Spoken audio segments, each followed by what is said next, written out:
Good morning, Dog Nation. I'm Brandon Adams, and this is DawgNation Daily, the daily podcast for Georgia Bulldogs fans, presented today by Breda Pest Management. What a fun show we have for you here today. We're going to look at the current state of UGA recruiting. I thought Todd Hartley yesterday, in the midst of talking about a lot of different things, gave you a really good synopsis of the overall vision in place at Georgia for why this program's had the success that it's had. And maybe today, if we're being completely honest, is a good reminder of that after a couple of disappointing pieces of recruiting news over the last couple of days in and around another great commitment for four-star running back Nate Frazier. Speaking of running backs, they're also kind of in the news here a little bit too. Kind of a continuation of the discussion around Kendall Milton, a hamstring injury that hampered him back during spring. At least a version of that seems to still be true here right now. We'll kind of figure out what's going on there on that. Special guest for the very first time today, we're going to bring on Bacarri Rambo, former Georgia defensive back, someone we've not been able to have on the show, long NFL career, a guy that knows the Kirby Smart program a little bit too, having worked there in and around that for a period of time. He's going to be with us today. We're going to squeeze. Mike Griffith is supposed to be off today, so I kind of planned on Mike not being on. Then he said that he was able to call in and wanted to, so we'll hear from Mike before the show is done today too. So we're just going to cover a lot of ground, and we're going to have a good time doing it. We are getting ready for the start of the season, both high school football, which is right around the corner, college football, a couple of paces behind that, but here before you know it there as well. So what do you say we go ahead and get it all started? I am so happy to have you with us for it, so let's roll. It is DawgNation Daily, the daily podcast for Georgia Bulldogs fans, presented by Breda Pest Management, and it begins right now. Today's episode of DawgNation Daily is brought to you by Breda Pest Management, the official pest control of UGA Athletics. Presented by DawgNation.com, this is DawgNation Daily, the daily podcast for Georgia Bulldogs fans. Here's your host, Brandon Adams. I thought yesterday was awesome, and I'm going to take a couple of days to try to get through this. We're really trying not to make the show like 6 hours long, so I'm not going to do everything today that I could because I want to kind of just try to keep a certain pace going here in terms of the content that we deliver. But we got a chance to hear yesterday from Georgia defensive coordinator Glenn Schumann, Georgia tight ends coach Todd Hartley, and boy, you want to talk about what makes Georgia, the success this program has had, why it is they're able to do what they're able to do. Those two coaches so good at talking about that. Obviously, Schumann had a big opportunity to leave Georgia here this year. The fact that he didn't says something both about Glenn and the Georgia program. Hartley's just a great guy to hear from. Clearly one of the most popular Georgia assistants because of the success that he's had there. And another guy who I just think also got kind of a cool story to tell. And a guy who has really risen the coaching ranks, maybe not necessarily a guarantee that he'd ever be where he is, but through his hard work and determination, he's been recognized as one of the top young coaching minds in all of college football. He deserves credit for that. And so over the course of the next couple of days, the Schumann stuff and the Hartley stuff, we're going to unpack a lot more of that and just give you an idea of what it is that makes Georgia really strong, quality assistant coaches go a long way towards doing that. But there is one thing that Hartley did say, kind of away from the topic of his typical position, tight ends, or at least we're going to kind of move this away from tight ends, that I do think is probably an important thing for Georgia fans to lean on here right now. So give me a second. We'll get to that here in a moment. Yesterday was, kind of an interesting day around DawgNation from the standpoint that Peyton Woodyard, the four-star safety for the Georgia Bulldogs, who have been a commit, flipped that commitment to Alabama yesterday as a way of being fair and balanced. It was over on 3, do a good job with some of those edits. Woodyard's got his there, and so all we need to see of that. We'll do that for a second to be fair and balanced, but that we probably don't need to see much more of that, Georgia fans might say. But the point is that a lot of Georgia fans on the heels of the Woodyard thing yesterday are kind of left to wonder, okay, well, what does happen? Where do you go from here after that? And this is one of those deals where you try to be as honest as you possibly can, which is that obviously Woodyard was a good player, and Georgia would have clearly liked to have had him in this class. It also seems fairly obvious that over the course of the last few months that Georgia had been putting a lot of emphasis on K.J. Bolden. Maybe Woodyard noticed that. Certainly there had been some circumstantial evidence suggesting that the overall bond between Georgia and Woodyard was not necessarily all that strong, or at least not as strong as it could be, because after Woodyard took his official visit to Georgia, he also took a series of visits after that there as well. I know a lot of folks who are sleuths on social media had noticed there had not been a lot of love by Woodyard for Georgia on social media. In fact, I guess last few days, I think there was very little evidence of Georgia at all on any of the feeds there for Woodyard. Oftentimes, sometimes anyway, that might be a precursor to a decision. In this case, that appears that it was, that Woodyard ends up going to Alabama. So good player. And a aftermath of a situation where Georgia on Saturday lost out on KJ Bolden, probably the safety that the program probably wants more than anything else. Once again, we kind of use the circumstantial evidence as our guide there on that. But either way, it's a couple of safeties here over the course of the last couple of days. Bolden, who had been a target, Woodyard, who had been was the statement that was made. So if you're in combination, and you've heard Georgia early, but luck, whatever the Connor Riley put up yesterday, kind of focusing in on some photos that Georgia had shared of recent practice here, and you're reminded that while Woodyard may rather be in Tuscaloosa, and at least for now, KJ Bolden may rather be in Tallahassee, that does not mean there isn't a young safety on the way here for Georgia who could pay dividends very, very quickly, someone who's already in the roster. Obviously, I'm talking about Janelle Aguero. Let me show you this on the screen because Georgia shared a very nice picture of Kirby Smart talking to Janelle Aguero during practice, and Connor Riley says of that picture that, here's Kirby Smart with freshman safety Janelle Aguero. That makes me go, Connor says, given the events of the past few days on the recruiting trail. So if I'm reading between the lines of what Connor may be noticing there about that picture, I think you see a couple of things here going on.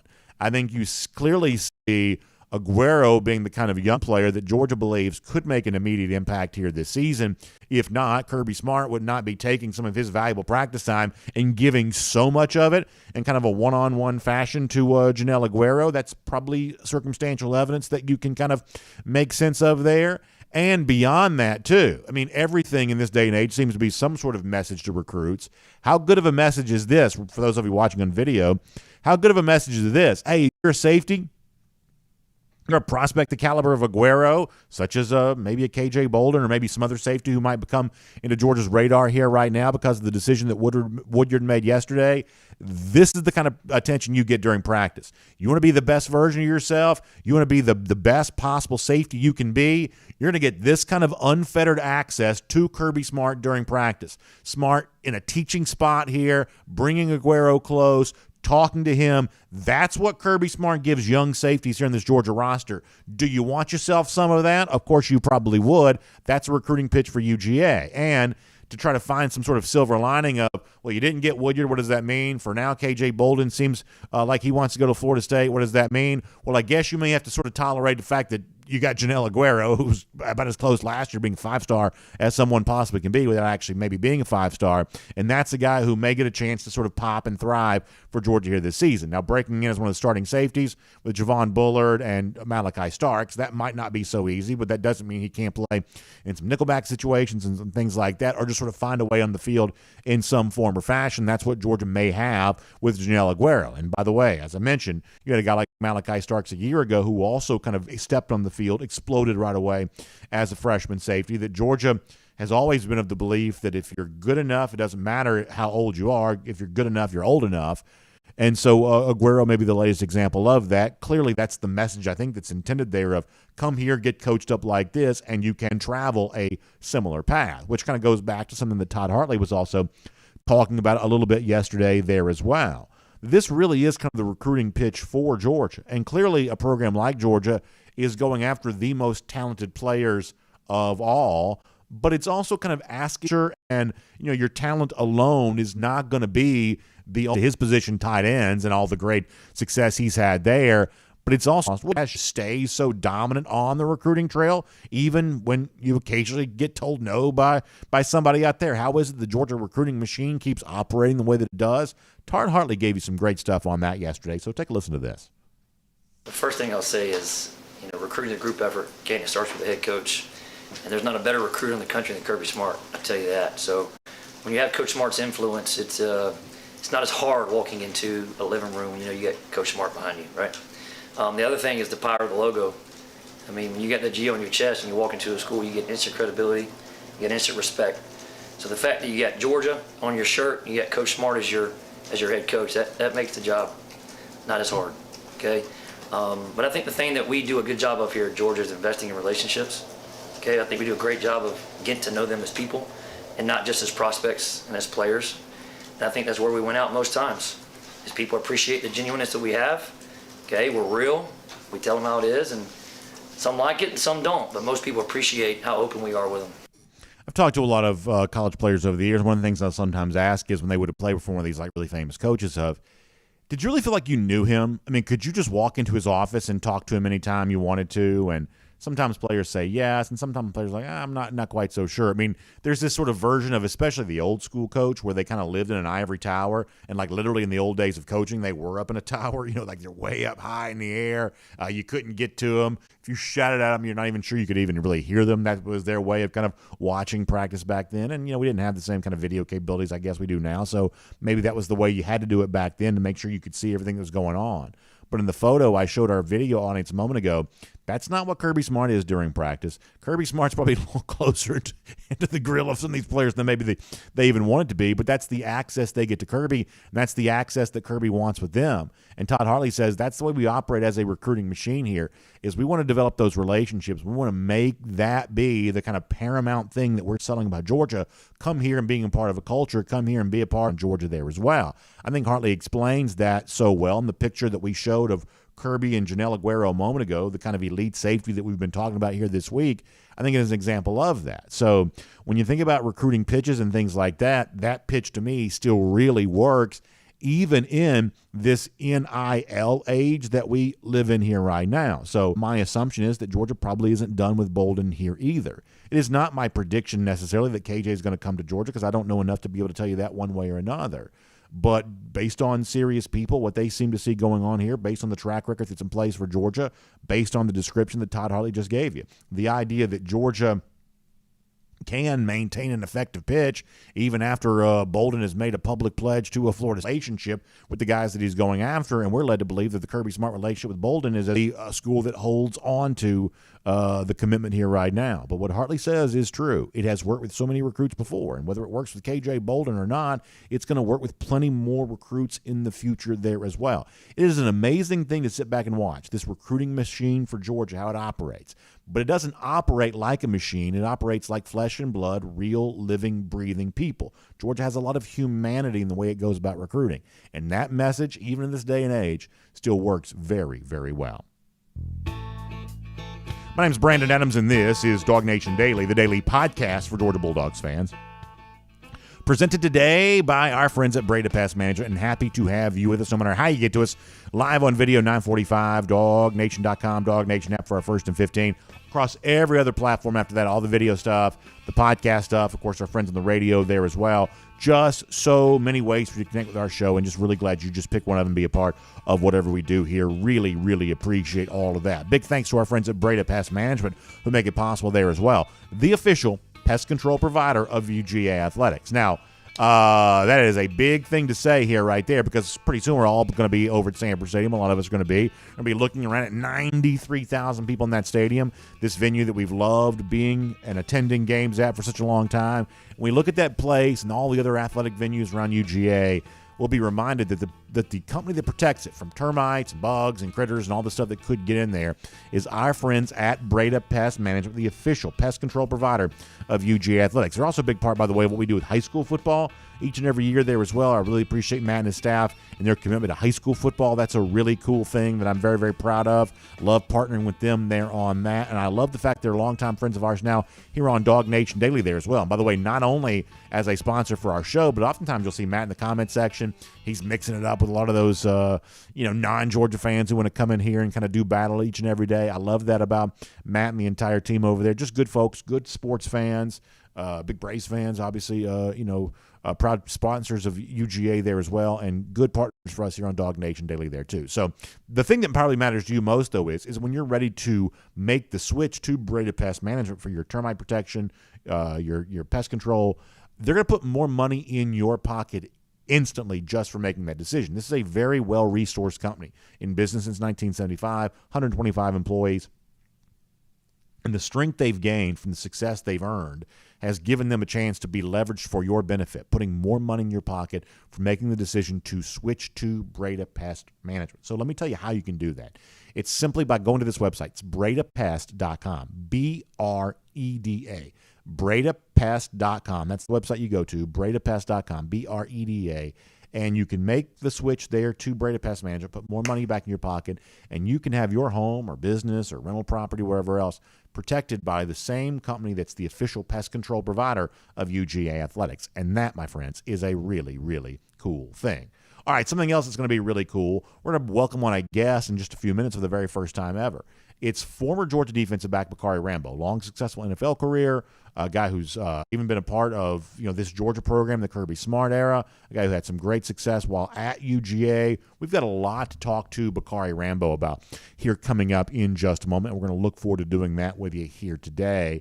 We'll also give you an update there as well on a whole bunch of things. But let me also remind you before we move on here, too, that we want to do our next winner for our Kroger Celebrate Teachers contest here. I want to make sure I get this out before we kind of forget about all of that. So the Kroger Celebrating Teachers winner here today. Let's go ahead and congratulate our winner for today. How about Jordan Motzinger? Jordan is our winner here today, and such a great piece of news.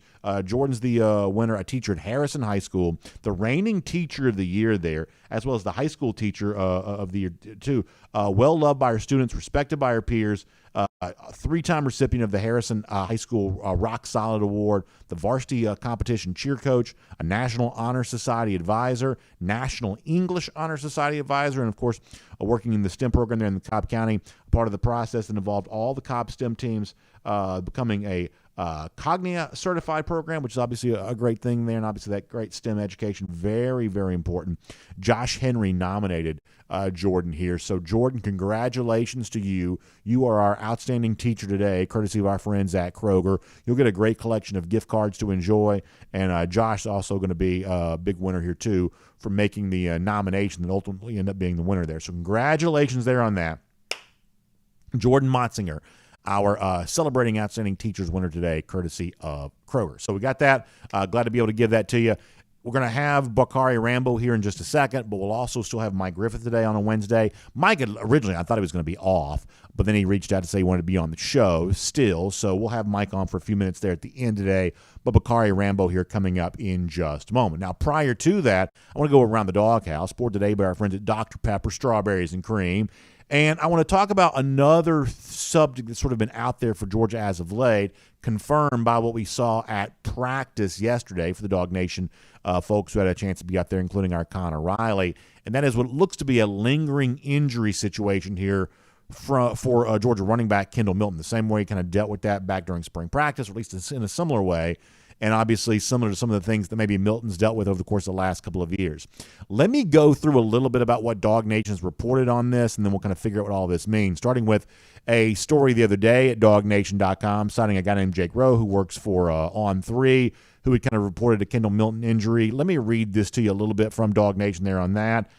Georgia is dealing with a running back limitation. Jake Rowe of Dogs HQ reported that Kendall Milton is once again dealing with a hamstring injury. Connor Riley writes at DawgNation.com that we'll see what Smart and McGee have to say about the injury. But for now, Smart was asked about the running back group the other day, and during that particular discussion and in his press conference, Smart spent more time speaking about battling injuries than he did about overall improvements for the group. And then yesterday, DawgNation had a chance to be on hand for UGA practice there. And in terms of the limitation for Milton, that seemed to be confirmed by what was viewed there. I'll also show you this from DawgNation's practice report yesterday. Among those who were only doing conditioning work yesterday, which means light running while being dressed in full pads, Kendall Milton, who we mentioned a moment ago, along with Smile Mondon, Kamari Laster, Ra Thomas, Dan Jackson, and Tyron Ingram Dawkins. Chris Peel was also wearing a boot. DawgNation reported yesterday there too. So the overall situation for Milton is not so banged up that he couldn't be doing some conditioning work on the side, and not so banged up that he wasn't wearing a full uniform, but at least banged up enough. There have been some reports out there that he's still dealing with a hamstring injury, much like he did during spring practice, and much like maybe similar sort of nicks and bumps and bruises have kind of impacted Kendall Milton throughout the entirety of his career. And obviously, Kendall is as frustrated with this as anyone is. And obviously he, I think, has looked to this 2023 season as being the kind of season where he can show you what he's capable of doing with full health, much the same way that Arian Smith talked about that the other day of, hey, if I'm fully healthy, this is what I believe I'm able to show. Well, Kendall Milton's probably got his own version of that. So if you're a Georgia fan, what do you do about this? How do you kind of make sense of where all of this is? I will tell you that I am still not ready to sell any of my Kendall Milton stock. I have been of the belief that Milton was likely heading for a big season here at Georgia if he had a chance to be fully healthy. Obviously, the word if there, doing a whole bunch of work there on all of that. And even though this sort of feels like it rhymes with some of the things we've seen Milton deal with before, even going back to last spring, we are still several weeks away from the start of the season and several weeks ahead of a pace in which Milton could get himself back to full health. But as Connor pointed out, there is no doubt the running back position right now is one of those spots for Georgia that I think you do rightly have some questions about. It is one of those areas in which I do think you're left to wonder, okay, you feel like you know this about tight end and maybe offensive line and certainly areas in the defense, but running back, we didn't see a ton of it during spring, and there's a lot of changeover with that group right now, given the fact that Kenny McIntosh isn't here anymore. That's one of those issues to potentially, sort of deal with. But in and around all of that, all Georgia can do is sort of push forward and push ahead. And if you have those little camp injuries and things like that, you just got to kind of push past that and work to get the entire team ready to go and work to stay committed to the physicality and the intensity required for a fall camp like Georgia's going through right now, even though you're going to have a couple of guys who kind of deal with some things from time to time. In fact, if you want to go back to last week in that same press conference where Kirby Smart sort of, I think, expressed some hope that he could see good work from these running backs here this particular month. He also talked about the fact that ultimately, no matter who's out there and no matter who's able to go, that Georgia's going to keep going straight ahead and be as physical as they need to be during fall camp. This is what Smart said about injury concerns during this time of the year, going back to last week. I think that's a goal of training camp, to establish physical and mental toughness. Well, how do you do that? You don't go out and say, oh, God, please don't get hurt. Football is a tough, dangerous sport, which we practice as smart as anybody in the country. So we feel like we have a method that allows us to be physical and be tough, and also protect our players. We've been very fortunate in terms of training camp in the past, and we're still a month out. So we want to get better, and we want our players to grow and get better. And that you don't get better by not practicing. So we're going to be physical. We're going to go against each other, and we're going to compete. So I think the context here is that there is still plenty of time for Kendall Milton to be fully healthy and be a full contributor to this Georgia running back room here right now. And obviously Georgia fans hope he does, and certainly Milton hopes that more than anybody else.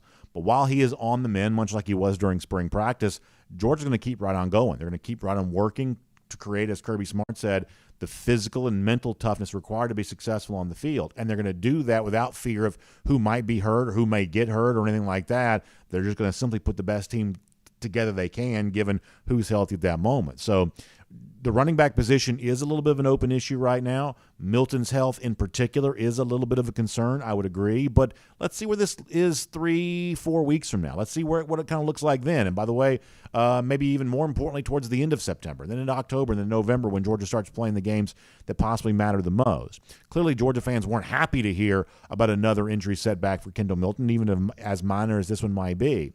But there's also plenty of time left for Kendall Milton to eventually emerge as the player that Georgia fans feel like he can be before this season is done. And that is Around the DawgHouse. It's poured today by Dr. Pepper Strawberries and Cream. And listen, we love Dr. Pepper around here, and college football fans have gotten used to seeing Dr. Pepper season after season, year after year for quite some time. Well, guess what? The brand new permanent flavor offering from our friends at Dr. Pepper is Dr. Pepper Strawberries and Cream. And Dr. Pepper Strawberries and Cream Zero Sugar. So wherever you're doing your grocery shopping, be it at Kroger, maybe somewhere else, you can get Dr. Pepper Strawberries and Cream here today, or Dr. Pepper Strawberries and Cream Zero Sugar.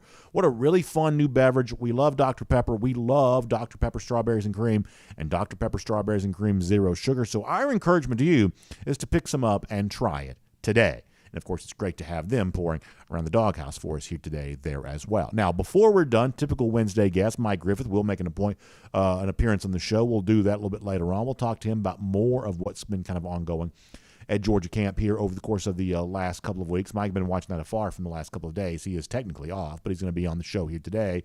Greg Sankey also had some interesting things to say, too.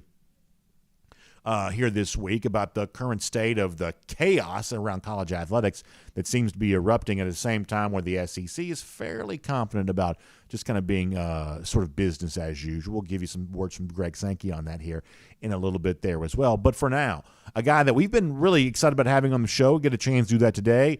Not only is he a great former Georgia player, not only does he have terrific insight on the game here right now, but he's also got a really cool business that he's a part of too. So we want to make sure you hear about that before we're all said and done there as well. It's the former Georgia safety Bacarri Rambo here today on DawgNation Daily, presented by Breda Pest Management. From Athens and across the SEC or wherever the recruiting trail may lead, here's a DawgNation.com insider. And Bacarri Rambo, great former Georgia safety, long NFL career, here a part of the program here today. Bacarri, it is such a great pleasure to have you a part of the show. We appreciate you making time for us. We hope that you are doing well. Yeah, man, I'm doing very good, man. Thanks for having me. Just trying to stay cool out here in South Florida, man. It's burning up out this outdoor. I understand that. It kind of reminds me of these players here these days about the fact that, listen, whether it be, South Florida where they're, both doing at the NFL and college level training camp stuff, Georgia is there too. That's like your number one opponent this time of year, right? Is like going out there and kind of battling that heat and making sure you can handle all that. We heard from Kirby Smart a moment ago, a guy that I know you know well, talking about the idea of not just the physical toughness required, but there's a certain aspect of mental toughness required if you want to be strong during the month of August where that heat just beats down on you hard, whether it's Athens or South Florida or anywhere else, right? Yeah, right. I catch a hard time out there on the golf course, but thank God for this hydration company. Thank God for this hydration product. It helps me stay pretty cool and help maintain me throughout the whole golf course, and it kind of helped me make it through. Once I play 18 holes, I'll be ready to play another 36 to 72 holes because my body just be feeling good. But most of the time when I'm just sitting around the house, though, or at the park with my dog, it's still pretty hot out. Yeah, so you've got a great company that you're a part of. We want to hear about that before we're all said and done here. But I'm also curious about this, too. You want to go back to what, I guess it was 2018. You had a chance to spend some time around Kirby Smart as, Georgia coach there. For those of us who see Kirby on television or we watch him in the stadium, you kind of feel like you get a chance to know him through some of the press conference stuff and things like that. What was it like being a part of this program at a time in which Kirby was really kind of building the foundation for what would become back-to-back national championship teams? Like, what did you see there on the inside working as a staffer at Georgia at the time that maybe is coming to full fruition here right now? Man, I knew that it was only a matter of time when Georgia was going to take over the college football world, just how Coach Smart preps, how he just on top of everything. And one thing I really noticed, he don't allow anybody to get comfortable. He always pushes each individual that's in that football facility to their mat. Like he don't let you cheat yourself. So I just knew it was only a matter of time when the recruits were going to start coming in and Georgia was going to start winning national championships. Yeah, and so we saw a picture a little earlier of Kirby in kind of like a one-on-one situation during practice, working with the safety, a guy that plays the position that you played. Like, how valuable is that to kind of get that? You want to go back to the old school days of coach oftentimes be kind of up in the tower, far removed from the rest of the team. When you got a guy like Kirby, who is, I think, such an expert teacher, when he's doing that kind of individual one-on-one attention, really kind of giving you that – at times maybe more intense of a coaching process than some players might want, but nonetheless, he's really kind of getting in that sort of coaching, teaching, training mode. How valuable is that for those players? It's very valuable, just knowing like what he has produced as a coach, and also just knowing him doing it at that level too and being successful. It helps out a lot because once he speaks, you gain much respect for him. It's really like my dad always told me, once your coach stop coaching you, that's when you should start worrying. So long as he's staying on them, he sees something in them, and he's going to continue to. He promised them that once he recruits you and he comes to your house, he promised you that he's going to push you. And like, it's not going to be easy. It's going to be hard, but you have to fight through it because he wanted more. He don't want it to have. He don't want it more than you do, and he wants you to see that. So you have to go out there and compete and accept the coaching and just try to be better. What makes a great safety? Because we've talked about this position a lot the last few days, whether it be around some UGA recruiting topics. Obviously, Georgia expects to have between Malachi Starks and Javon Bullard, two outstanding safeties here this year. You were, of course, the guy who played that position at the highest level possible. What makes an outstanding safety in your mind? A leader, someone that can communicate, a good tackler, someone that can cover, someone that could blitz. I really think if I had to make an ideal safety, it would be Brian Dawkins, because that's one guy that did everything. He could play in the box, he could play in the middle of the field, he could tackle, he could blitz, he had ball skills, he had the speed, he had the strength. So I think all of those things are what really makes a really good safety. I want to ask you this there as well. As someone who's kind of watched the championship success that Georgia's enjoyed, you said a moment ago you knew that Kirby Smart would eventually bring that. You know, this is the school that you played for. This is still a school that I know you're incredibly proud of there as well. What has it been like for you these last 2 years to watch Georgia win the national championship? I mean, when you're down there in South Florida or hanging out with your old NFL buddies or whatever else, when all of a sudden you got the bragging rights here, what has that been like for you to get a chance to watch that here over the course of the last couple of years? And now every time you show up somewhere wearing that G, everybody knows that you're part of the program that's the reigning national champions. It's a great feeling just walking around with the G on, knowing that you are back-to-back champions. I always felt pride walking around with it on, because it stands for something, but just knowing that your team winning and everybody know, like, what you see in them is, like, really showing now. It's a great feeling. And then, as we said earlier, you know, you've got a great business that you're part of here right now. One of the things we like doing on our show is highlighting what former Dogs are doing. And obviously we saw you on Sundays for a long time playing in the NFL, and then you kind of move on to the next phase where you kind of get involved in, you know, business life there too. You've had great success there. And tell folks a little bit about what you're a part of and what it is that you're doing and how they can kind of benefit from the hydration product that you're connected with here right now. So I'm a part owner of this company called OMG 2-Minute Hydration.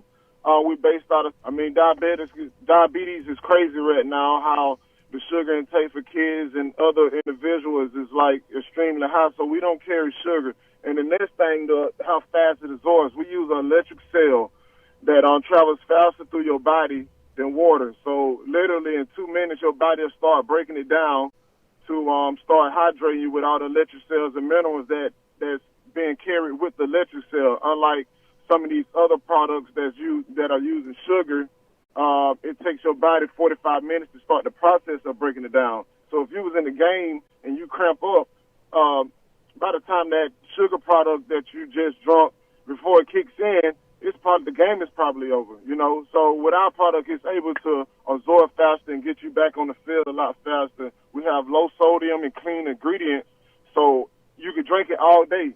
Like all day, every day. I drank 5 of them a day, and I went and played basketball yesterday, and I was jumping out the gym.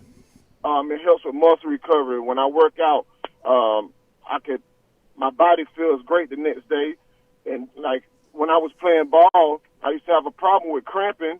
There's no cramps, no cracks, because we don't use sugar. But when I was playing ball, I used to have a problem with cramping, so I used to have to get an IV before the game. Now, I feel like if I'd had this product, I wouldn't have had to, because I would have been hydrated. And I wouldn't have been feeling bloated after drinking a ton of sugar products like Gatorade or Powerade or whoever. I wouldn't have been feeling as bloated and out of shape and tired and after it wore off, I would have crashed. So I feel like this product is basically what's going to change the world, and it's the future. If people want to find you guys online, how can they do that? You go to our website, omghydration.com. Bacarri, it is such a great pleasure to have you on the show today. I really appreciate that. Love looking back on your career and the great success that you're a part of and your insight on these Georgia Bulldogs here right now. Hopefully we'll get a chance to do this sometime again in the very near future, and continued success, my friend. All right, thank you. Have a great one. Good stuff there from Bacarri Rambo. Let's take a look around the rest of the league. This is SEC Through. Yeah, so Rambo, obviously a great player, going back to Kirby, the Mark Richt era, and then working with Kirby Smart as a staffer there in 2018. Now we'll get some thoughts from Mike on kind of what has been ongoing in Athens the last couple of days. We'll do that here in just a little bit. For now, though, let's get ready to go cruising around the SEC, courtesy of Royal Caribbean. And speaking of Royal Caribbean, so many fun things on tap for Royal Caribbean here in 2024. You've heard me talk about the debut of Icon of the Seas, largest cruise ship in the world when it debuts here coming up in January. That is going to be a redefining experience in terms of what a cruise vacation is all about. That's going to be a lot of fun. But also, how about Utopia of the Seas, July of 2024, a brand new Oasis-class ship doing those 3 and 4 night sailings out of Port Canaveral. Really, no one does the short cruise sailing as well as our friends at Royal Caribbean does. And obviously, Utopia of the Seas is going to be the next generation of all that when it hits the seas the first time in July. How much fun is that going to be? And, of course, speaking of Oasis-class ships and 4-night sailings, that's also what the DawgNation cruise is all about there, too. So Jessica Slater's the name to know on this. A great travel agent, specially selected for us by Royal Caribbean to handle all of our Royal Caribbean cruise vacation needs. You can email her, jslater@dreamvacations.com. You can call her, 770-718-9147. That's 770-718-9147. Or you can go to a website that she's put together, royaldogs.com. You want information about Allure of the Seas, the ship that we're going to be on for our DawgNation cruise in April, going to Nassau in the Bahamas and Perfect Day Coco Cay, bigger and better than ever before on an Oasis-class ship. Hundreds of you have already signed up to join us. Others of you are getting ready to do the same thing, royaldogs.com. Great website to go to find out all about that.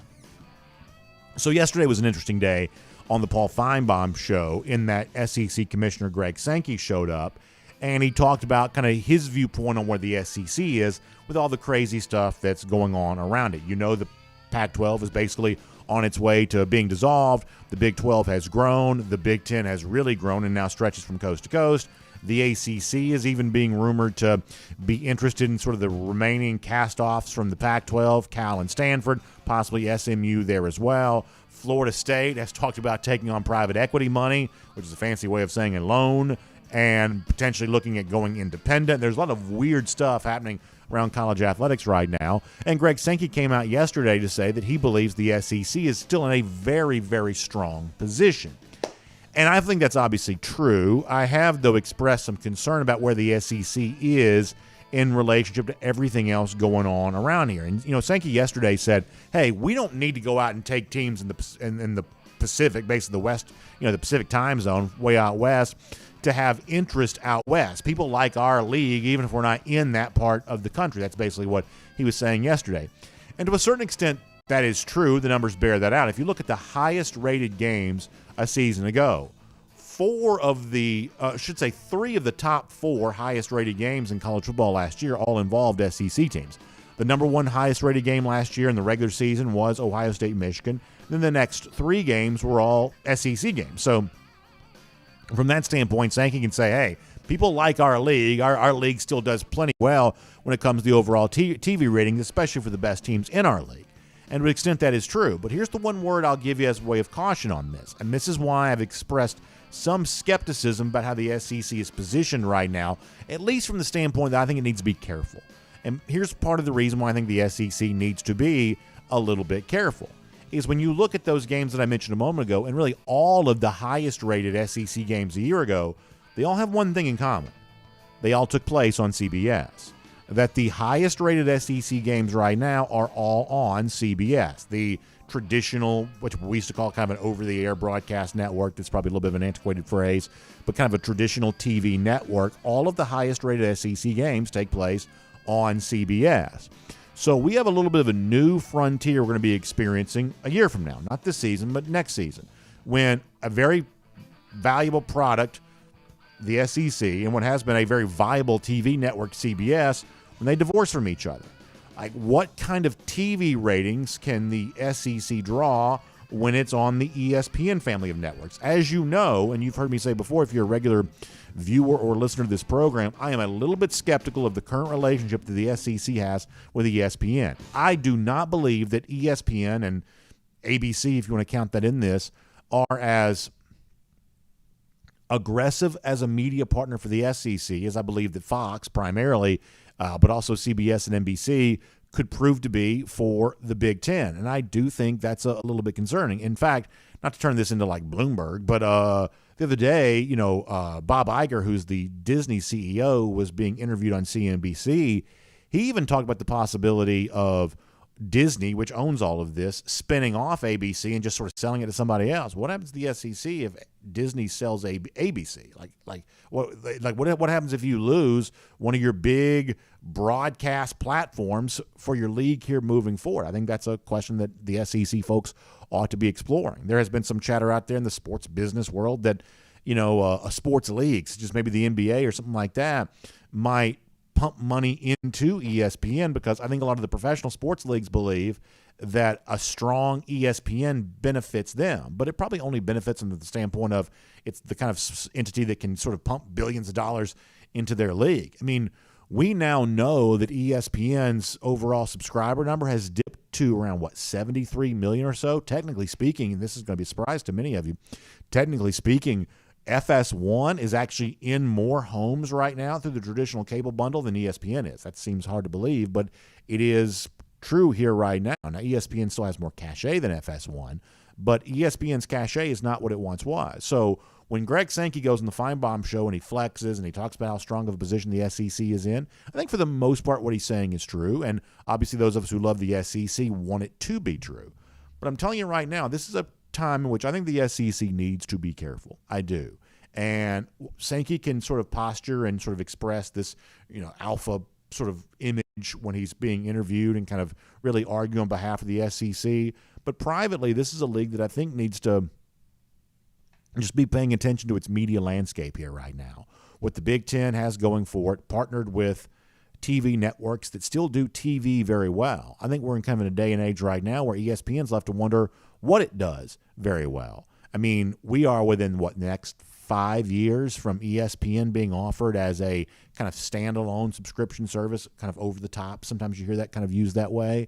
People can still get it via cable, but that may not be the main way that people access ESPN in the future. Well, what's that going to do to the revenue that ESPN brings in? That's the revenue that ESPN pays the SEC with. We already know that ESPN's had thousands of layoffs, and ESPN did not want to pony up extra dollars to the SEC right now for a 9th conference game. And all this is sort of boardroom business talk and, frankly, a little bit boring to some. But in terms of the SEC's ability to remain the top conference in college football, the league with the most passionate fans, the best players, producing the best overall teams, how it handles its business in the business realm is going to matter. And this is one of those areas that no matter what Sankey may say publicly, privately, I hope they're considering every option here, because this is going to be a knockdown drag-out in the future between the SEC and the Big Ten to dictate the terms of all future college football discussions. That power right now is up for grabs, and seeing who's able to take it in the future years is going to be, I believe, really very interesting. Now, let me do one more thing before I bring on Mike Griffith here in just a moment. So we talked yesterday about the release of the coaches poll, and you can go ahead and get Mike on the phone if you want to. But we talked yesterday about the release of the coaches poll, kind of what it looked like the top 10. Obviously, Georgia number 1 there in that spot.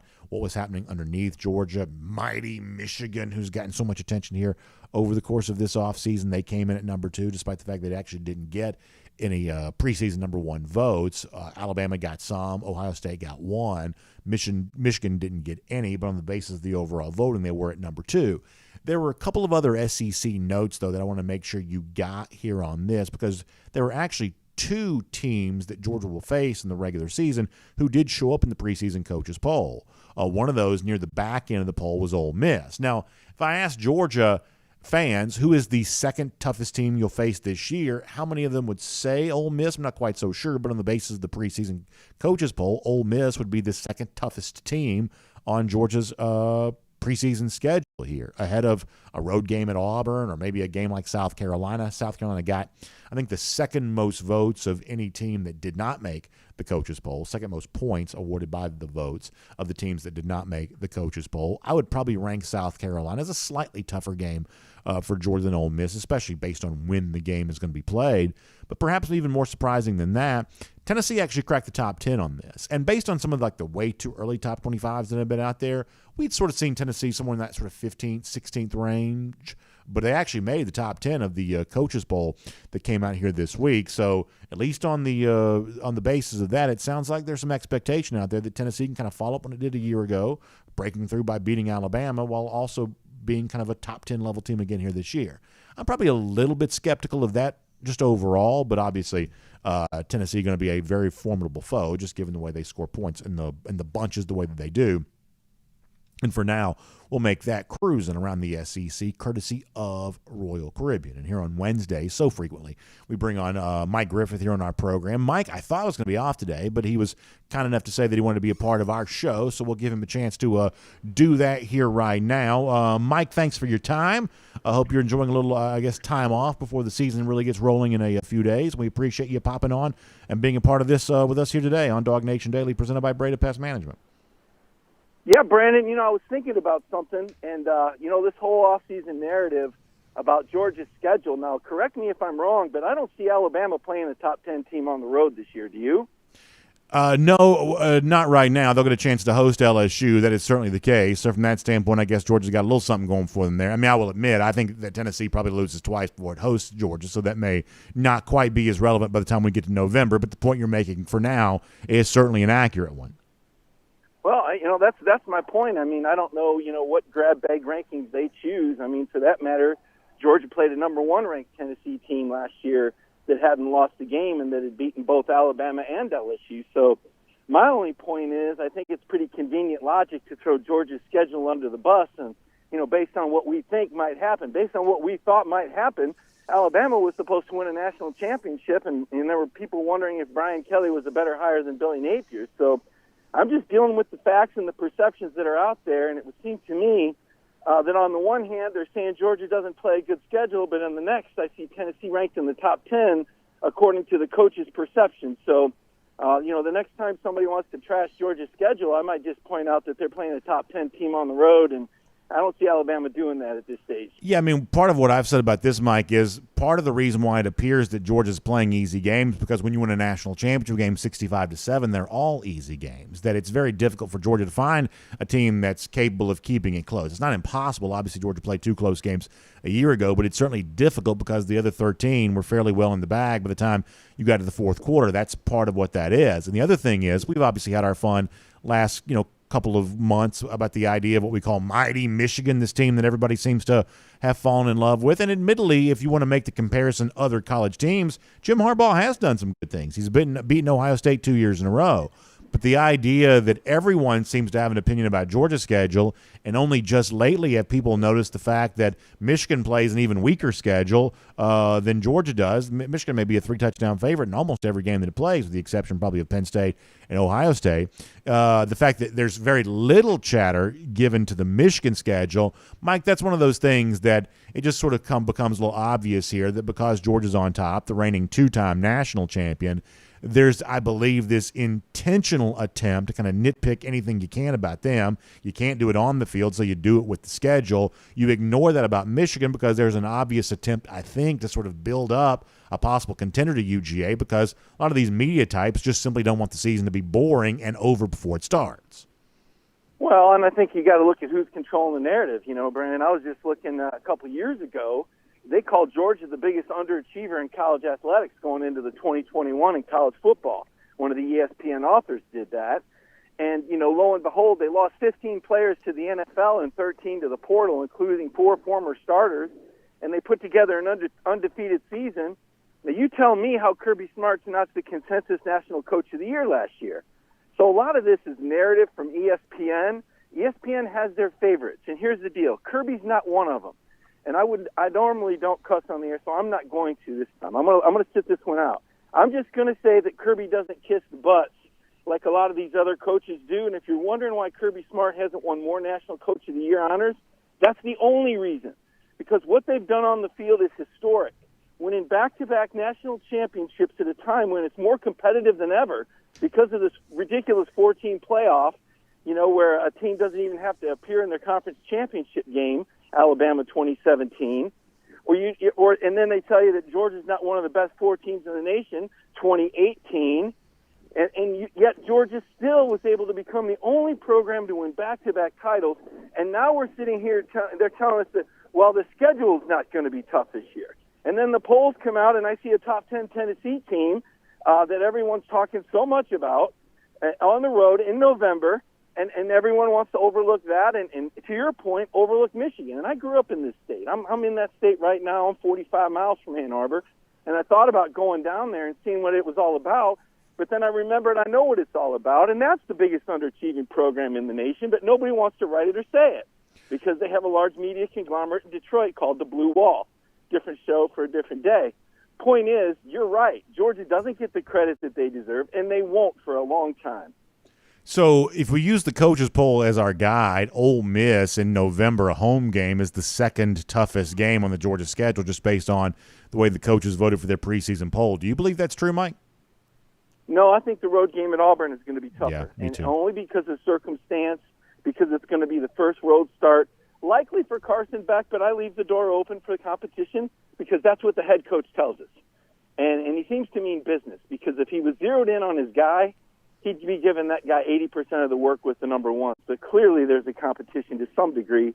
We'll find out more after the Saturday scrimmage. That'll be the first time that the Bullets are quote-unquote live as they're going to get. They don't hit their quarterbacks, albeit J.T. Daniels was injured by Jalen Carter in a quote-unquote non-contact scrimmage because Jalen threw a player into him. He's such an animal. Apparently Jalen's killing it in the NFL right now, too. I don't know if you've seen those reports, but they can't block this guy. They can't block this guy. Nobody could block this guy.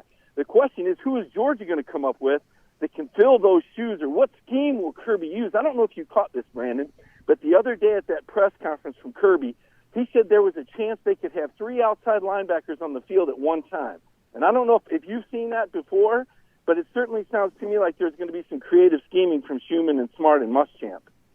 Yeah, that should be a lot of fun to watch, and seeing how they try to deploy a lot of the talent they have. I know that Glenn Schumann had some interesting stuff yesterday about like Jalen Walker and some things like that. So they've clearly got a lot of weapons at their disposal defensively, and how they choose to use them will be a lot of fun.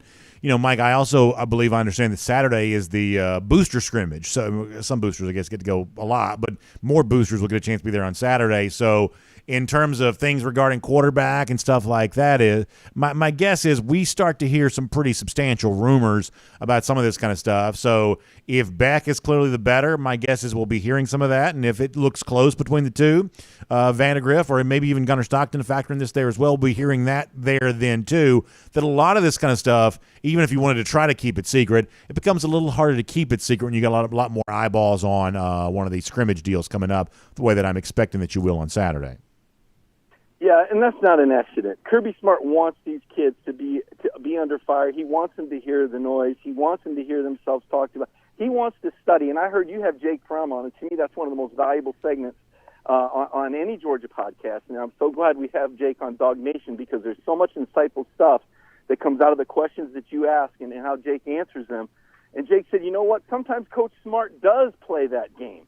Sometimes he does create situations. Brendan, I go back to the start of the 2018 season, and he had that open scrimmage, wide open scrimmage. Now, that's just not Kirby Smart. There was some intent there. He wanted to see what was going to happen in front of that many people. That was not an accident by Kirby Smart. And he is going to have a degree of access that benefits him and gives him the objective. And to some degree, I think you're absolutely right. He wants to see how Carson Beck stands up to the pressure. He wants to see what Gunnar Stockton and Brock Vandegrift can do with the big crowd. Now, we know that the spring scrimmage was orchestrated. We recognize it was nationally televised. We understand that there had to be a lot of offense because kids like to see that. But old stubborn Kirby, what do you know? The defense was great in the second half, and oh, by the way, Ladd McConkey and Brock Bowers weren't targeted. But my point is, this fall is different. This isn't about a showcase. This isn't about a television opportunity to recruit. This is about putting these quarterbacks in uncomfortable situations and seeing how they react, either positively or negatively. And then what he says, he's going to air it out too. Kirby's having a press conference today. He's not doing that because he loves the media.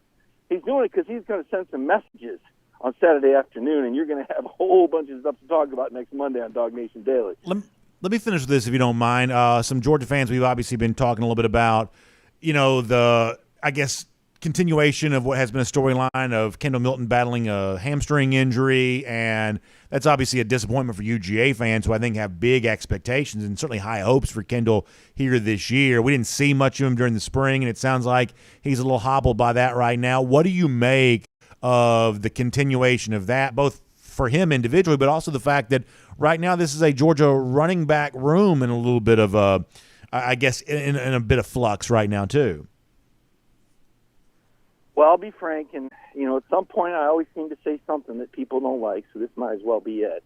Del McGee gets patted on the back a lot, and I've only seen one first-team All-SEC running back in his entire tenure, and it was DeAndre Swift. He inherited Chubb and Michelle. I'm disappointed that the running backs room is not better than it is right now. I'm not going to say Kendall Milton's name. I'm disappointed. Dejon got hurt, right? Branson Robinson's been hurt. Andrew Paul's been, and I understand that some of this is just misfortune. But as a whole, just collectively, take everything off the map. Take, first team all Del McGee. Bottom line, I'm disappointed with the Georgia running back room, period. Just collectively, just in general. I don't know why Georgia doesn't have somebody that's first-team All-American preseason. This is a tremendous offense to work in, and they recruit exceptionally well. Georgia is a name brand. I mean, my goodness, it's a national brand. I'll tell you, Brandon, when I would come back up to Michigan that first or second year, because I come back here every year, they have a Hall of Fame ceremony, and there's a lot of people that I covered in college and people that helped me in my career, and I come back every year to say thank you to those people, sincerely. And just as I appreciate everything that you do and everyone at DawgNation, nobody makes it alone. So my point is, when I would come back here the first couple of years and say I covered Georgia, it was a shrug. Now, oh my gosh, you covered Georgia. Wow, what are they doing? How do they do it? Those guys, you'd think I was, covering, the Justice League of Heroes out of New York because of the way these dogs have sent a message. These Michigan fans are pretty arrogant until you say, well, he covered Joe. Oh, well, everybody gets a little uncomfortable there. All the arrogance in Michigan, the air just comes right out of their sails. I'm telling you, this is a brand that travels now. So dialing it back to what I was saying, I'm disappointed as a whole with the running back. Not one individual, but just when I look at the running back room, I think to myself, this should be better. This position group should be, I actually ranked the position groups yesterday, and I thought this was the last place position group on the Georgia football team right now. Well, it's certainly the one that's got the most questions about it. There's no doubt about that, and we'll see what they can do to start answering some of those as we head towards the most important games that Georgia plays. I agree with something you said a little earlier. I believe on the road at Auburn is a really important time to have some of this stuff figured out by the time we get to the end of September. So we'll see if we're able to do that or if Georgia's able to do that. And Mike, we'll see if we can follow all this stuff as it goes on, and we'll certainly look forward to having you on the show again very soon there as well. So enjoy your time way up north, and we'll look forward to having you back down here in the Peach State again very soon there as well. Look forward to it, Brandon. Thank you. Good stuff there from Mike Griffith. Certainly interesting stuff for sure, if nothing else. And we'll remind you, our friends at the Finish Long Drink, obviously a really fun thing to enjoy here this time of year. You're out playing golf, you're going to the pool, whatever else you got going on. Our friends at the Finish Long Drink want to be a part of it with you. And, of course, right now, speaking of being in the Peach State, there's a brand new flavor for folks in the Peach State. How about the peach-flavored version of the Finish Long Drink there as well? You tried the Long Drink Traditional in the blue can, the grapefruit flavor, the gin kick, the Long Drink Cranberry, Long Drink Strong, 8.5% alcohol by volume, Long Drink Zero, no carbs, no sugar. You've tried all of that. Well, the newest version for you to try is the peach-flavored version of the Finish Long Drink. So if you put the zip code in at the website, thelongdrink.com, you can find out where you can pick some up today and enjoy the same great Finish Long Drink, but the brand new flavor, the peach-flavored version of the Finish Long Drink. Make sure you try some of that today. Obviously, Dale McGee is a guy who's had great success with his 2024 recruiting class. Nate Frazier, the latest example of that on Saturday. Dog fans certainly loving that, and that's the theme of our golden shoe here today. Our buddy Ryan Walker, who always has such creative edits, sharing one of those for you there as well. say one more thing. Say other than back-to-back national champions. Ryan Walker putting on Twitter, or I guess it's called X now, although it'll always be Twitter to me. Let it be known, them dogs are swinging, going for that third national title. And if you get in the way, you're going to be doing so at your own risk, whether it's the rest of the SEC, the Big Ten, the ACC, anybody else there as well. Straight out of Georgia, he says. Really good stuff from Ryan Walker there. Beautiful edit and a great way to celebrate the championships that Georgia has been collecting there. Golden shoe going the way of Ryan Walker on that. By the way, lousy, stinking Gators, they know not to get away. 80 days from now, they'll get another reminder. That's our Gator Hater countdown. That's how long it is before Georgia beats Florida again. That's fun stuff. We'll see you back here tomorrow. DawgNation Daily, presented by Breda Pest Management. And on video, time now for the R.S. Andrews Cool Down. R.S. Andrews, the one you turn to for your air conditioning, heating, plumbing, and electric needs. They show up on time. They do the work that's promised, the price that's promised. You can trust them on all of that. We'll dive in here and get your comments. We enjoy doing that. We'll do some of these on YouTube. We went pretty long yesterday, so we may not go quite as long here today. But nonetheless, we're happy to have you here as a part of the show. All right.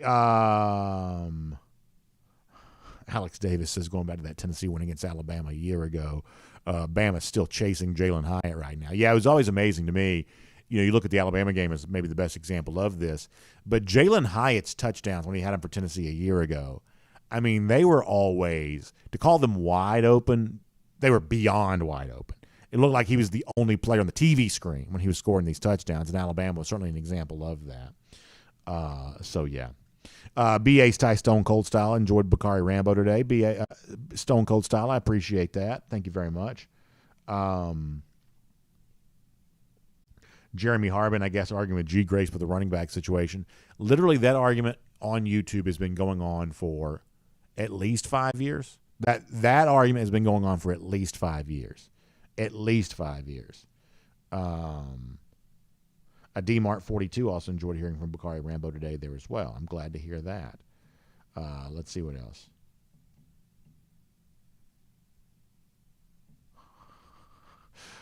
Paul Moon giving G. Grace a hard time, which is funny. Let us see what else is going on here.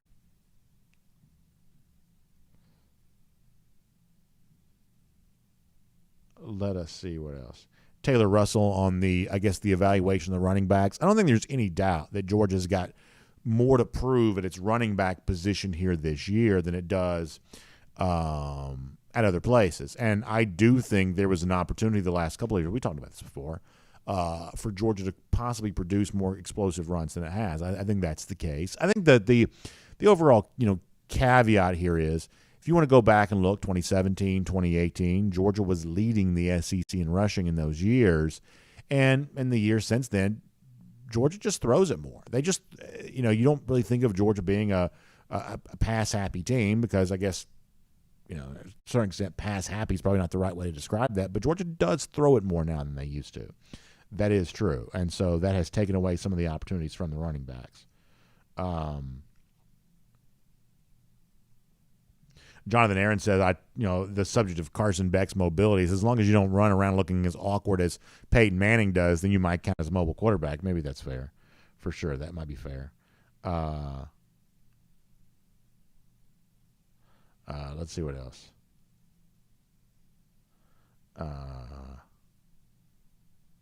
Kawabna Field says, here's the hot take.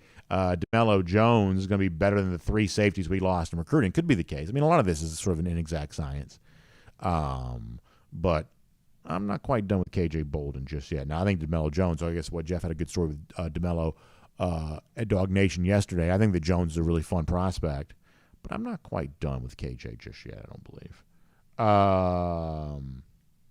Frederick Meredith says, I think that Georgia's got a pretty robust stable of backs, and throw in Cash Jones and Savon Clark. I think they'll be fine. Yeah, certainly, I mean, the expectation, I think that Georgia will be at least fine.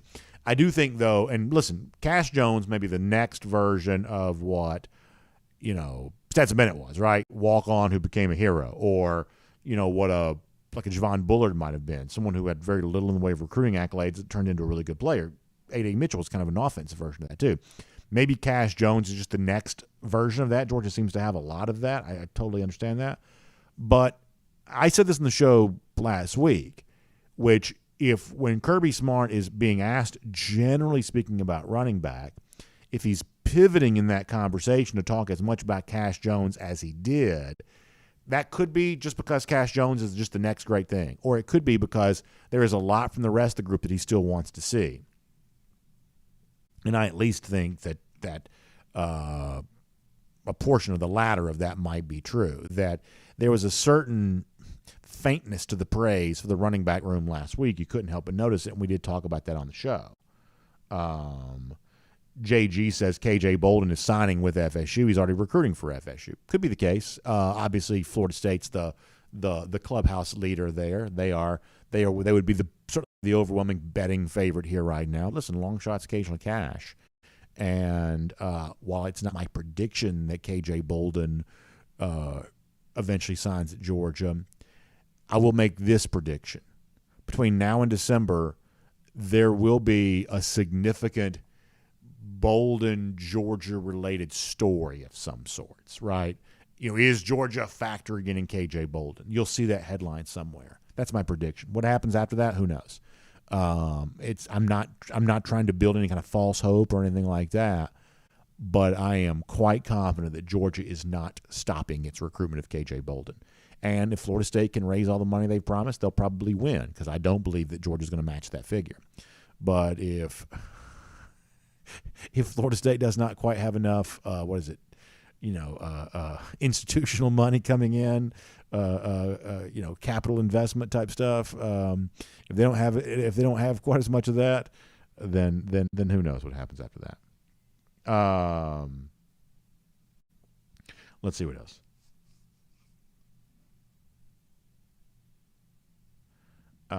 Crow King 123 said, I heard there's a rumor that Florida State won't be able to hold on to Bolden. Well, listen, this day and age, Kirby Smart's even said, their goal is to hold on to 70% of their signees. So in this day and age, no one's guaranteed of holding on to anybody. Even at a place like Georgia, the goal is 70%. So I'm assuming that Florida State's probably even a little bit lower than that, possibly. And, and I'm not saying that Florida State doesn't have something to offer other than NIL. I'm not doing that. I'm sure there are probably a few Knowles fans watching the show. I want to be fair to you all. Florida State's obviously got something to offer in addition to NIL. In the case of Bolden, he would have called Florida State his dream school even prior to the NIL offering here.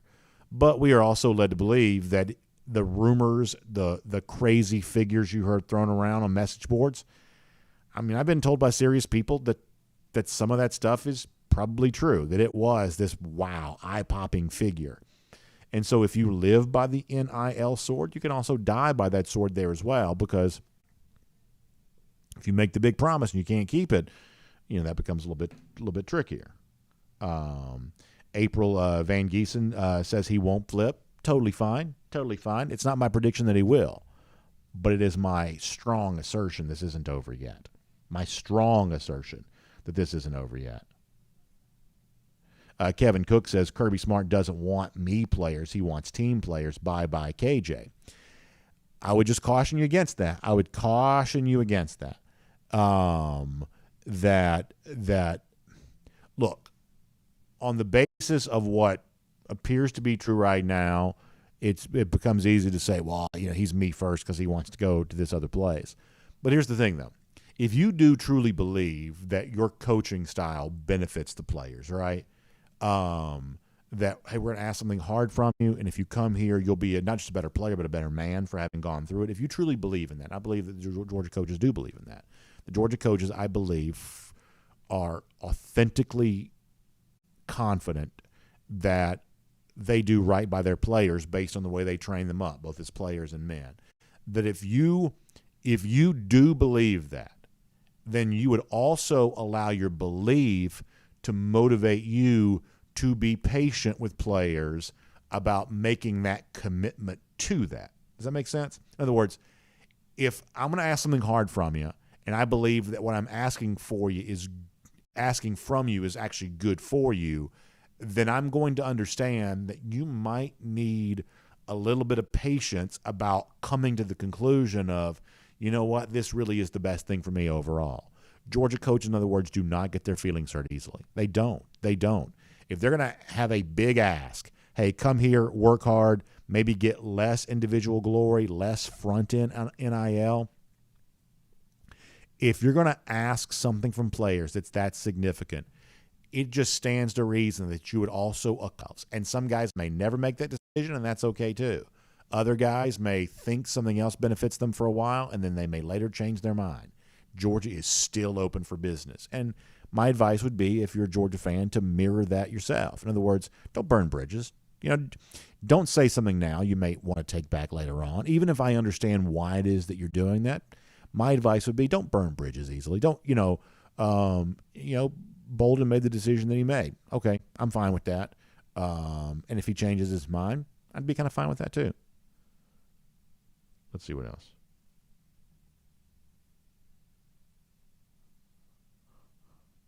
Ryan Walker and Ryan Wilbanks having a fun conversation in here. Scotty Barnes says we're going to be good regardless of where KJ Bolden goes. I believe that's true. There will be great safeties who want to be a part of this. Janelle Aguero, maybe the next one of those right now. Who knows who Georgia may get involved with now, names we haven't even talked about yet, that might create an opportunity. And I meant to mention this a little earlier. You want the best measuring stick of where Georgia is possibly with Bolden, if you want to think about it like that. Let's listen carefully to rumor mill, gossip, all that kind of stuff.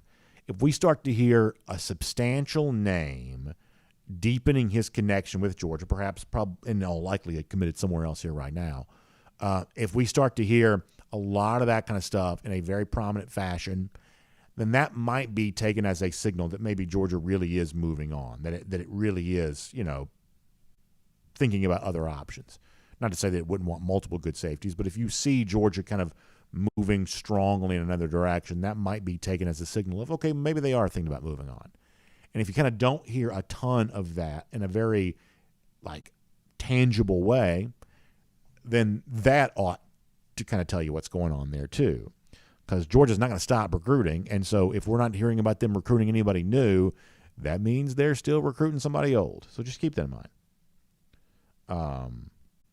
Joel Moody says more chicken wings in the second half of the national title for offensive line this year. Yeah, there was the thing. Somebody put out the sort of deal the other day about what's the most disrespectful thing that's ever happened on a sports field. And a lot of Georgia fans are talking about eating chicken wings during the second half of that national championship game a year ago, fourth quarter. That's about as disrespectful as you're ever going to see. Now, they were doing it in fun. They weren't doing it to be disrespectful. But in terms of, rendering a game non-competitive, if the Georgia players are eating chicken wings in the sidelines, that's kind of all you need to know about that. Sam Burke says, I believe in these kids pursuing whomever offers them the most money. I can't forget the linebacker who just left the UGA team because his career's over after a neck injury. Let me get the rest of this comment. I just hope these kids are mature enough to keep their hunger after getting the early money.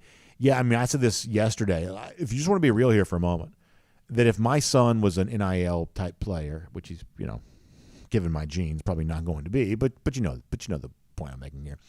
If he's an NIL type player and some school offered him $500,000, I would tell him $500,000 is a lot of money to you and me, but I would tell him, compared to what you could make in the NFL, $500,000 is actually not that much money because it's not going to last you the rest of your life. One way or another, as an 18-year-old kid, the $500,000 that you're being promised right now, you're going to burn through that before you're done being an adult. And if you did save it and try to kind of just keep it, it's still only going to kind of fund a portion of what you need to sort of get through your life. It's a decent amount of money in one lump sum, but compared to an NFL sum of money, it's not anywhere near as big as you could make.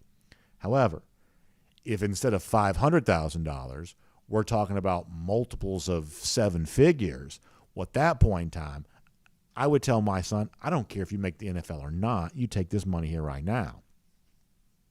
And I do think that's one of the things, if you're college football, you got to try to make sense of here a little bit. It's one of the reasons why I think some of this kind of stuff, I've always been skeptical about sort of the highest dollar figures you hear thrown around, because in most cases, I believe that's not true. In the rare cases when that is true, I believe it's not sustainable, because it's just very difficult to get a return on investment for something like that. You just can't have, college team with an $800 million salary cap. You just couldn't do that. So I'm kind of skeptical of some of that kind of stuff. But every now and then you hear about the desperate team that's so desperate for the big-time player, they just throw around massive dollar figures, including what may have happened on Saturday. And if that number's big enough, I would tell my son, I don't care if you make the NFL or not, take this money now. Because, by the way, the money now is worth more than it will be worth later on. Just, law of inflation sort of tells you that. And, maybe you might still make the NFL, but honestly, the average salary for the average NFL player over the course of a career, the average career earnings, in other words, is actually probably not quite as high as you think that it is. Because while we kind of pay attention to Patrick Mahomes or Josh Allen, somebody like that, the truth is the average NFL player is trying to make a roster, happy to play on special teams, earning league minimum, and over the course of I think an average of a 3 or 4 year career, some of the NIL figures we hear thrown around right now are basically what the average NFL career likely could stand to be, no matter what your recruiting ranking was coming out of high school. So if the numbers are big enough, my advice to you would be grab that money. If it's real, if you can guarantee yourself you're going to get it, go ahead and get it, because honestly, if you get enough money, then who cares if you make the NFL or not? Well, let's see what else. Matt Rukavina says Cam Newton must feel really shortchanged by the $250,000 that Auburn allegedly gave him way back in the day. Yeah, I mean, it's kind of funny how small some of those figures were then compared to what we hear here right now.